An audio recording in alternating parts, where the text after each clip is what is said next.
Motorcycle News is brought to you by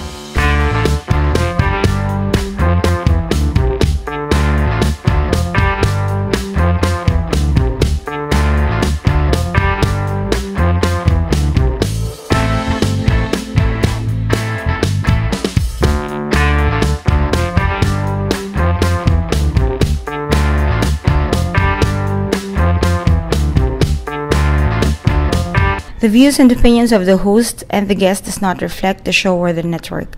For your comments and suggestions, you may just email it to motorcyclenewsmagazine@gmail.com.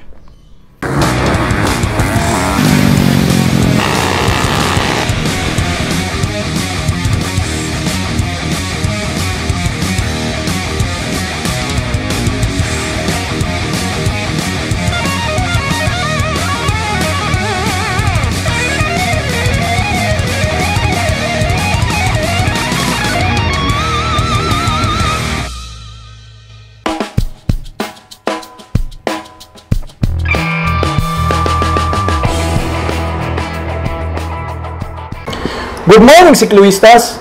I'm Joel Hoya and you are watching Motorcycle News Talk Show. For this episode, para po sa ating pong featured rider, in-interview po natin si Mr. Mico Villano na isa pong endurance rider. Of course, sa ating pong food and tours, nagpunta po tayo sa bagong branch ng Joey's Sausage and Burgers doon po sa Bumatay sa may Mandaluyong.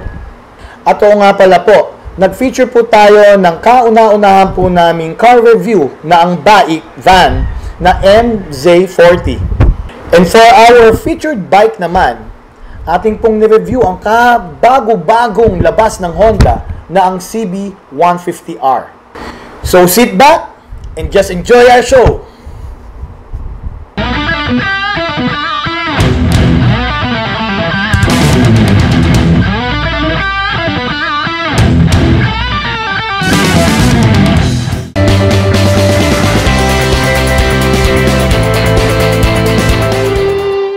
Uy, ang dami kong friend request. Request denied. Uy, welcome back, Cicloistas. O nga pala, sa ating pong featured rider, si Mr. Mico Villano po. Ito po ang mahilig sa endurance rides. At meron po siya ipopromote din po sa kanila pong upcoming endurance ride. Panoorin niyo po ito. Good morning, Cicloistas. I'm Joel Hoya and you are in our segment, Featured Rider. Today, ang kasama po natin ngayon ay isa sa mga endurance riders na kinarir po ang endurance rides dito po sa Pilipinas, si Mr. Mico Villano. Good morning mga Cicloistas, Mico Villano here from KRCP. Alright, Mico. Papi, ano bang ibig sabihin ng endurance ride? Well, ang endurance ride ay isang type ng sports. Parang sports na rin siya, I consider it a sports, na ikaw at ang motor mo ay tatahakin ng isang napakahabang ruta. Let's say, nag-start to sa 500 kilometers, 1,000, 1,2, at yung pinakamahaba yung 1,6 within 24 hours. Ganong kahaba yun? Ganong kahaba yun. Sobra pala to. At hindi lang to minsan straight roads. Minsan ito ay may technical course, dadaan to ng mga tipong Baguio. Ito ba ay alam ng mga local barangays kung sakaling may mga ganitong event na nangyayari? Oo, alam to ng mga local barangays dahil as far as I'm concerned, as one of the organizers of Motor Rally, ang ginagawa namin is nakikipag-coordinate kami sa mga local municipalities, sa mga provincial directors, police provincial directors, para hindi naman sila mabigla na may biglang dadaan 200, 300 riders na ang bibilis sa lugar nila. Tapos may ingay pa yung may ingay pa yung mga mufflers. Yeah. Oh, don't mind us asking, no? How many endurance rides na ba ang nangyayari dito? Can you name a few endurance ride organized events? Medyo marami-rami na rin. Biglang nagsulputan nito. Nandyan yung pinakauna, yung Ironman. Tapos nandyan din ang Motor Rally, ang Cannonball, ang Summer Endurance, Manila Matnog Manila, may Mamek din. At yung event namin, yung KRCP Road Rally. Yan. Okay, when it comes to endurance rides, no? Ito parang yung endurance ng rider sa 24 hours na tatahakin, no? What do you expect ba every time na mag-endurance ride ka? Preparation muna to, no? It's a month-long preparation. Siyempre, you need to prepare your bikes and you need to prepare yourself. Dahil sabi natin, masyadong mahaba yung route ang tatahakin at limited yung hours, like 24 hours. Ano nga ba yung preparation niya? Mostly, check mo yung mga motor mo, maintenance, yun ang numero uno. Ako, on my end, ang ginagawa ko kasi, I do change oil like a day before the event para fresh na fresh pa yung oil ko pagtakbo. So, since sinabi mo na this is also a sport, di ba? Karera ba to? Kaya nasabing sport siya? No, endurance challenge is not a race. Ang kalaban mo sa endurance challenge is not your fellow riders, but yourself.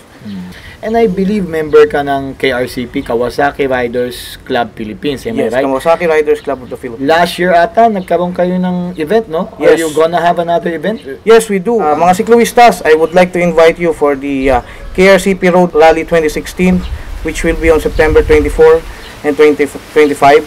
Same route pa rin po, South area tayo. May mga magbabago lang na sa mga ruta, pero same place pa rin, South area. Alright. So, please go to our page, KRCP Road Rally 2016, and magpo-post kami ng mga updates doon. Ayun po mga sikluista, yan po si Mr. Miko, ang ating pong featured rider. Abangan nyo po ang endurance ride ng KRCP sa aming pong Facebook sa Motorcycle News Talk Show. Makikita nyo rin po ang kaganapan at mga details pa ng KRCP Road Rally. At ako nga pala po ulit, si Joel Hoya, at nakasuot po ako ng Motor Rally vest ng concluded na Motor Rally 5 last May 28. Sa susunod po muli, ito po ang Motorcycle News Talk Show. Nakakapagod isipin, di ba? Endurance ride, 24 hours, may 30 hours. Kakaiba talaga itong mga riders na to. Well, what else can I say is, support this endurance ride. Ito po ay sarili pong atin. By the way, magbabalik po kami. Huwag kayong aalis.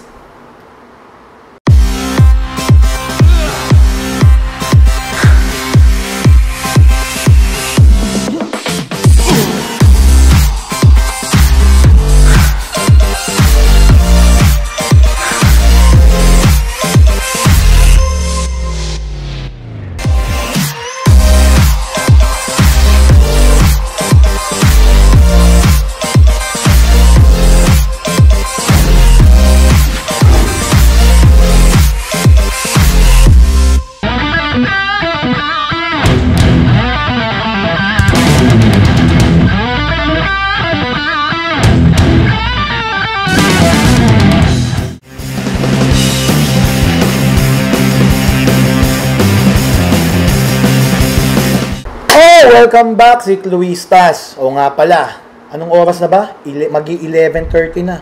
Guys, kainan na. So ano ba bang pinakamagandang pag-usapan ngayon kundi ang ating food and tours? Ang aking pong kaibigan ay nagtayo po ng isa pong burger joint. Ito po ay nasa Bumatay Street sa may Mandaluyong. Ang pangalan po ng kanilang pong store ay ang Joey's Burger and Sausages. May 3 branches na po sila. So for this branch, watch on!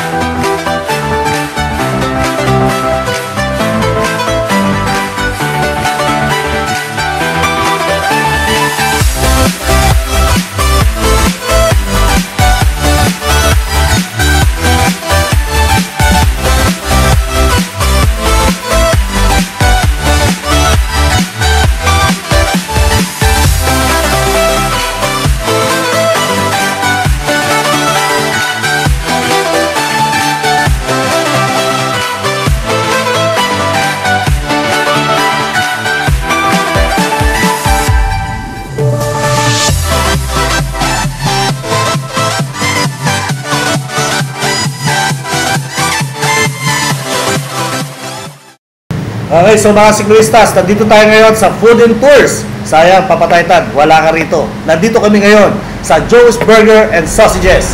Kasama naman natin ngayon ang mga isa sa mga customers ng Joey's Burger. Pops, pangalan? Jerry. Jason, the Triple J of Joey's Burger. Ayan. So, Pops, first time mo ba kumain dito sa Joey's Burger? Siguro 5 times na. 5 times na. Ayan. So, kamusta ang chicha? Mukhang taubi yung plato natin. Sarap naman. Masarap naman. So, ano ba in-order natin? Bacon wrap sausage. Bacon wrap sausage. So, ayan. So, Pops, ikaw, first time? First time. Ayan. Tapos kaya kumain, tapos take out pa ako. Ayan, take out pa. Para sigurado. Ano masasabi nyo dun sa Joey's Burger, yung kinain nyo? Is it good for the back? Kumbaga, mura ba to? Mahal pa? Sabay ba natin yung mga ibang fast food chain? Kung sa mura siya kasi kung compare mo sa Di kakain ka sa iba sa labas, mga aircon, mahal. Eh dito, busog ka agad. Ayan. Ito, ano naman yung in-order mo ngayon? Ikaw naman. Sa akin yung Whataburger. Whataburger. Ayan. Actually, yung Whataburger yata yung pinaka-mura. Ayan, tama-tama. So mga siklistas, dito lang po kami. Kain kayo dito sa Joey's Burger and Sausages. Dito po sa may Bumatay, Mandaluyong City. Kasama naman natin ang part owner ng Joey's Burgers and Sausages. Walang iba kundi si Ferran Kiambao. Magandang hapon sa iyo, Papi. Magandang hapon din po, Ayan. Papi. Alright, Paps. Nakita natin yung produkto nyo, no? Nandito lahat ng mga variation o yung mga burgers, yung mga... Ano-ano ba mga specialty nito, Paps? Ano-ano ba yung mga pangalan nito? Unang-una, ito yung ating Whataburger, Whataburger. Joey Special, Ayan. Bacon Cheeseburger, Ayan, bacon cheeseburger. Tusam Burger, Tusam burger. Threesome Burger, Threesome burger. at ang ating mga sausages na bacon wrap, Bacon wrap. chili con carne, Yun, chili con at carne. ang ating hungry sausage. Hungry sausage. Then, ito Also, yung ang ating mga cheesy fries at Ayan. onion rings. onion rings. Ayan. Papi, saan ba nagsimula ang Joey's Burger? Paano ba nagsimula ito? Pakikwento naman sa ating mga siklistas. Nagsimula to sa mga kaibigan ko na nagtayo silang una-una sa Taguig, sa may Taguig. Calzada Street. Yun. Yun ang first branch ng Joey's Burgers and Sausages. Mhm. And sumunod sa Tuktukan, and this is our third branch. Wow, so pangatlong branch na rito sa Bumatay, sa Mandaluyong City. Opo. So we are looking future branches pa. Mukhang maganda Yes. yung ano natin itong business na to. So, Hopefully, sir. Paps, ano ba mga price ranges nito? Ano ba saan nagsisimula ang presyo ng Joey's Burger? Simula rin sa ating pinaka entry Ito, level. kasi ito, lahat ng present namin sa inyo ay mga combo meals namin. Combo So, meals. it started with 90 pesos up to 165 pesos. Wow, talaga naman. So paano, Papi, dito sa Bumatay, saan nila makikita ang Joey's Burger and Sausages? Dito sa may Bumatay mismo, saan sa malapit? Along Sergeant Bumatay lang siya, Barangay Plainview. So from City Hall, mga siguro a minute drive. Ayan. So, mukhang sa dulo ito ng barangka, no? Dito sa may Between Barangay. Oo. between Barangka Drive and Sergeant Bumatay. Ayan. Paps, pagka halimbawa naman gusto nilang makita ang Joey's Burger and Sausages, meron ba tayong Facebook page para dito? Meron po, Ayan. Joey's Kita. Burger and Sausages at Bumatay. Papi, nga pala, simulan natin, no? Ano ba yung objective ng grupo? Bakit bigla nyo naisipan magtayo ng burger joint? Ayan. Well, kasi yung isang partner namin na si Lloyd, talagang meron kasi silang mga restaurant sa Quezon City. So, sinubukan niyang magtayo ng burger. Kasi one time, kinainan kaming burger joint na na-inspire siya doon. Yun. So, Paps, bigyan naman natin ng konting background yung mga siklistas natin, no? Karaniwan, mga fast food ang nagsiserve ng burger. Then, meron din mga burgers na mga buy one, take one. So, ano ang pagkakaiba ni Joey's Burger and Sausages sa ibang mga burger stands at saka mga burger restaurants? Masarap ito. Ayan. Yun lang, ganun lang. Plain and simple. Masarap ito. Yun lang po, masarap ito. Ayan. Alright, so muli, Papi, baka gusto mo silang imbitahan sa mga branches natin. Saan nila makikita ang Joey's Burger? Ang Joey's Burger po ay makikita sa Taguig, sa may Calzada Street at sa Tuktukan, at dito po sa Sergeant Bumatay, Mandaluyong City. Ayan. So muli mga sikluistas, ito ang ating food and tours. Maraming salamat, Sir Ferran. Thank you you, very Paps. much. So muli mga sikluistas, food and tours, Joey's Burgers and Sausages. Balik sa inyo mga sikluistas. Kain na! Ano ba yan? Napakasarap ng Joey's Burger. This is at par with all those burger joints na naglalabasan ngayon na parang kabute. Okay, guys?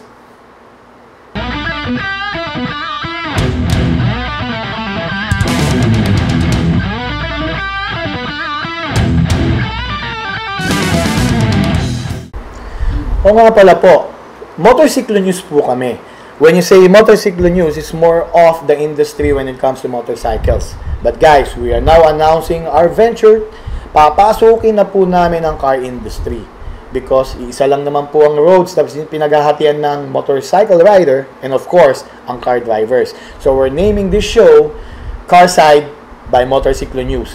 Now, for our very first car review, ito po yung Baik MZ40, of course, from China, delivered to us by a friend, George Chua. So, watch on. Hi guys, I'm Joel Hoya. We're here at Motorcycle News Carside. We're here to review the new Baik MZ40 from China, brought to us by our friend George Chua. Now let's take a look of the car.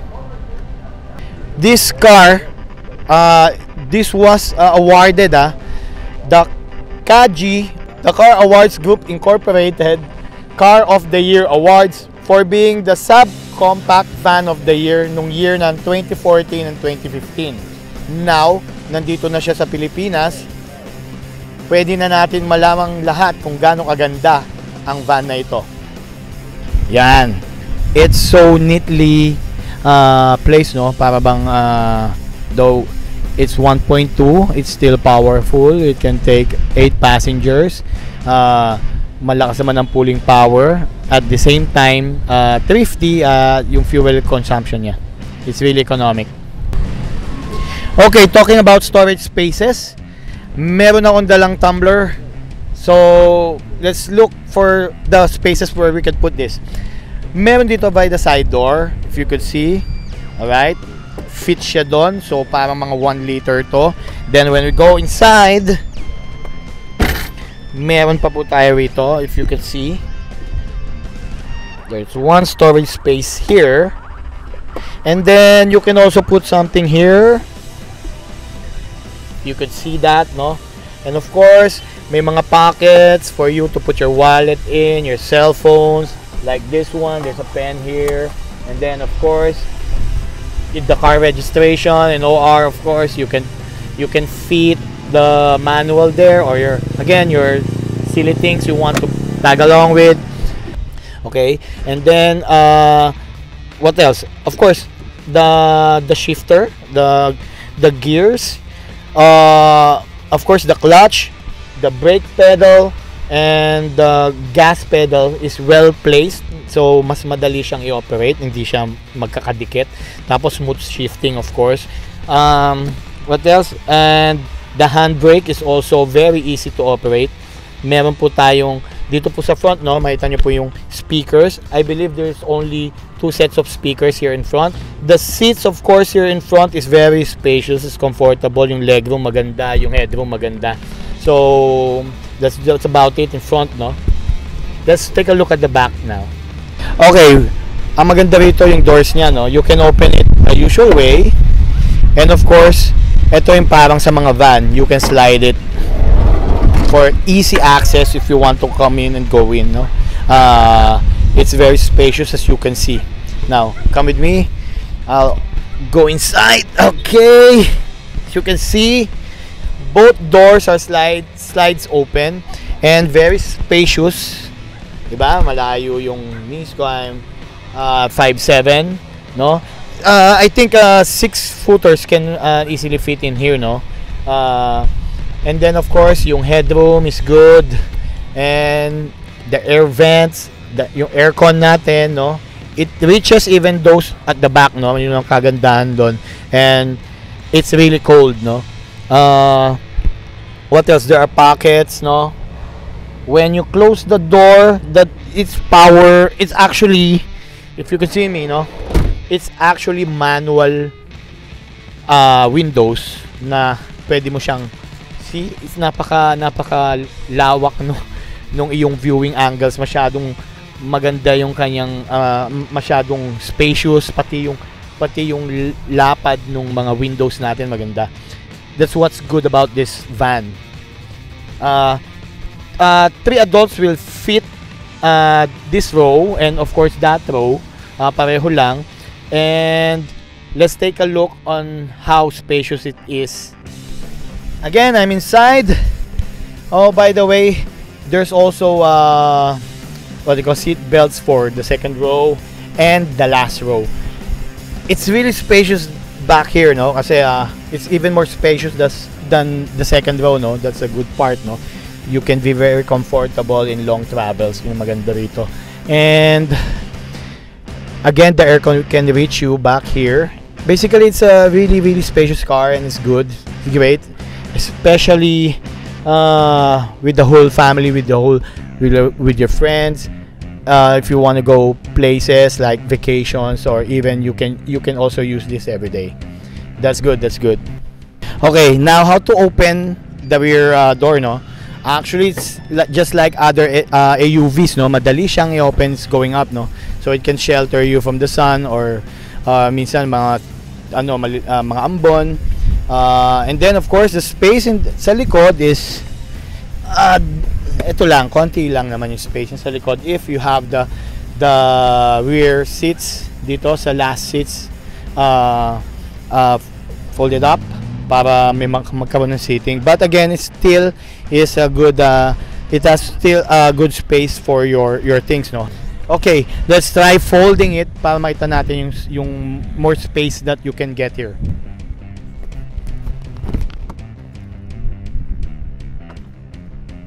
So you just pull this one and now voila, you have a very spacious trunk now. See how large and spacious the rear part is, no? So you could put you can put a small bike here or a foldable bike, or you can even put groceries. Even if you're planning to buy a large screen LED TV, it fits here.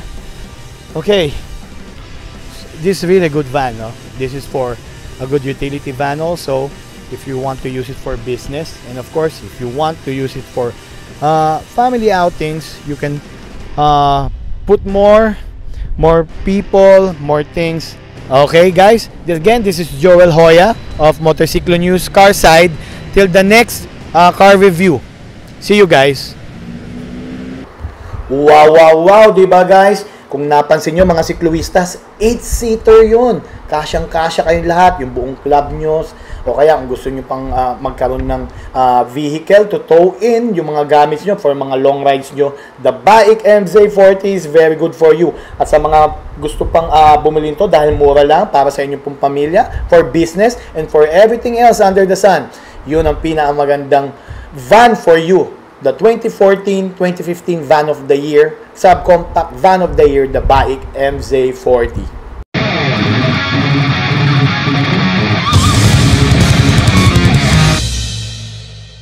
Ito na guys ang pinakahihintay nyo sa ating show halos every Sunday.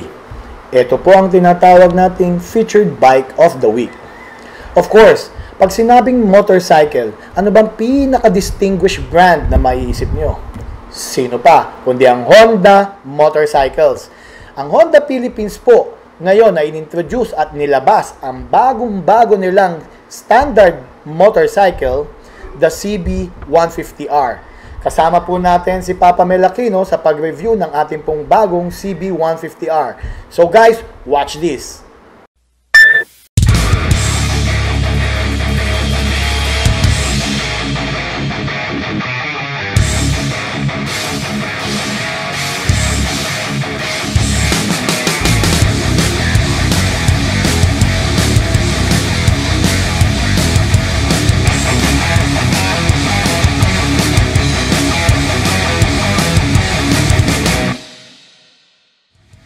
Okay, so siklistas, we have here the all-new Honda CB150R Street Fire. Ano po ba pagkakaiba nito sa CBR 150? Well, this is designed for street performance, so yung mga everyday use.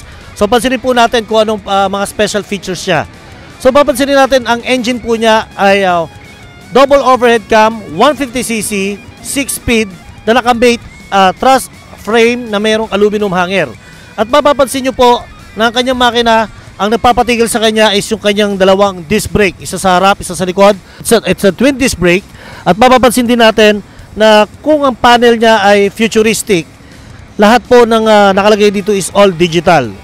May relo, may trip meter, may fuel gauge, may speedometer at merong RPM. So mapapansin din natin na kakaiba po yung kanyang headlight. It's an all LED. Ibig sabihin po nito, pati yung mga blinker niya, yung signal light, yung stop light, talaga naman pong lahat LED. Okay? So the fuel is a muscular tank. Yung tanke po niya ay muscular at ito po ay meron 12-liter fuel capacity. Pansinin po natin yung gulong, napakalapad. No, mapapansin natin it's a 130 by 70 by 17. So it is an IRC RX 01R na modelo.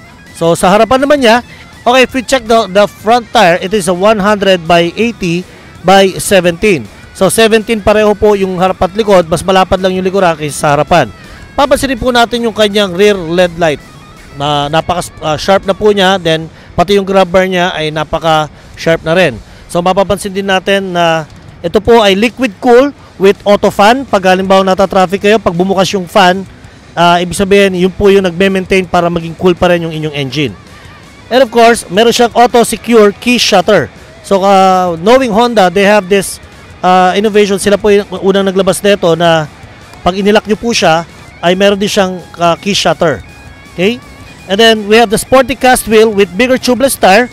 We have the suspension. Ito po ay kinuha nila sa off-road model nila. Ito po yung ProLink suspension. And if we will check out the aggressive muffler design, yan, with aluminum cap, makikita nyo po yung forma ng kanyang muffler. Talagang medyo futuristic na rin. Okay, let's talk about the engine. No? Kung ano yung description ng engine. The engine is a liquid cool, 4-stroke, double overhead cam, 4 valves. So pansinin po natin, ito po ay 6-speed. And of course, with better acceleration and power, meron po siyang tinatawag na 12.4 kilowatt at 9,000 RPM. At kaya rin yung mag-produce ng 13 Nm sa labas or sa pamamagitan ng 7,000 RPM.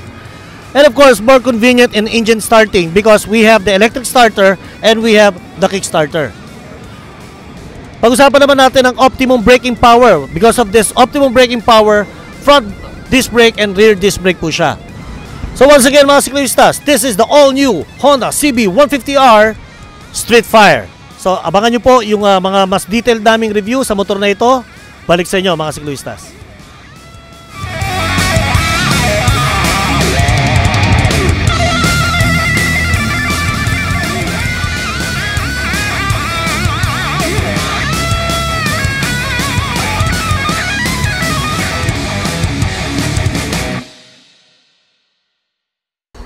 Wow! Ganda, di ba? Para po siyang Honda RS 150 Sonic na ginawang backbone. Hindi lang po yun, matibay ito, quality at mabilis. Kasama po ako nung amin pong ni-review yan ni Mr. Melacchino. Malakas po ang arangkada niyan. At malamang dadami yan sa kalye.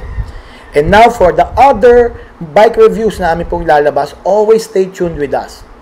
Always be there with us, Sikluistas. Ngayon po, nagtatapos na ang ating pong show. This is a good show for 30 minutes for all those motorcycle enthusiasts.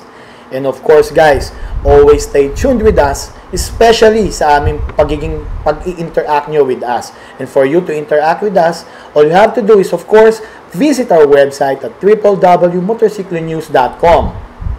At para po sa inyo pong mga request na pwede po namin i-review sa inyong mga featured club, featured riders, pwede nyo rin po kaming email sa motorcyclenewsmagazine@gmail.com.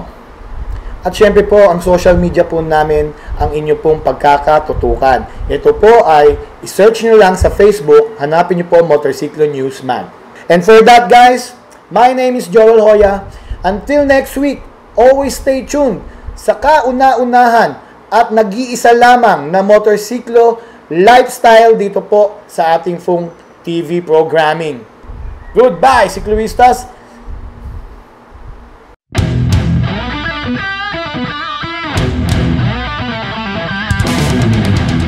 O nga pala, bago po natin ma-close ang show, sorry. So ano ba yung mga pinaplano niyo? Ano ba yung mga sikreto ng Joey's Burger? Ang sikreto dyan is secret. Secret, ayan. Kasi pag sinabi na nila, hindi na sikreto yan. Stay tuned, huwag kayong aalis, at panoorin niyo po ang ating show ngayon. This is Joel Hoya, and let's get ready to rumble. Located at Mabatay, dito lang po sa Mandaluyong. Ulit. Saan? Mabatay, Bumatay. Sabi ko yung Mabatay, may batanda tsaka bata. Diba? Pinag-alukod lang. Okay. Bumatay, okay. Motorcycle News is brought to you by